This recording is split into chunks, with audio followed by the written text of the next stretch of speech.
view following saved May 17, 20,226 as to 13 am GMT +5 last updated 20 days ago. US Air Force says it conducted successful hypersonic weapon test. Reuters 1 minute read Washington, May 16, Reuters, the US Air Force said on Monday it had conducted a successful test of a hypersonic weapon, which flew at 5 times the speed of sound.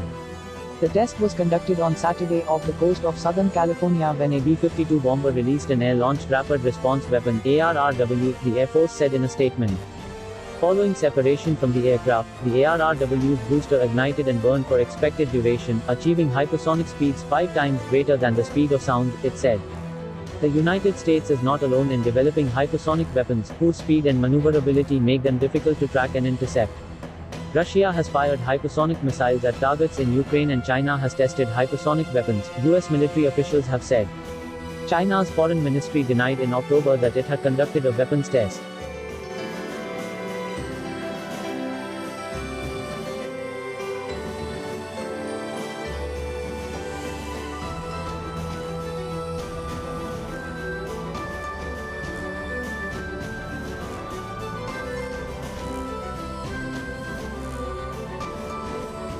My view following saved May 17, 20,226 as to 13 am GMT +5 last updated 20 days ago. US Air Force says it conducted successful hypersonic weapon test. Reuters 1 minute read Washington, May 16, Reuters, the US Air Force said on Monday it had conducted a successful test of a hypersonic weapon, which flew at 5 times the speed of sound.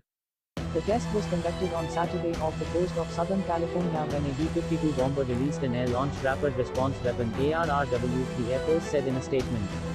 Following separation from the aircraft, the ARRW's booster ignited and burned for expected duration, achieving hypersonic speeds 5 times greater than the speed of sound, it said. The United States is not alone in developing hypersonic weapons, whose speed and maneuverability make them difficult to track and intercept. Russia has fired hypersonic missiles at targets in Ukraine and China has tested hypersonic weapons, US military officials have said. China's foreign ministry denied in October that it had conducted a weapons test.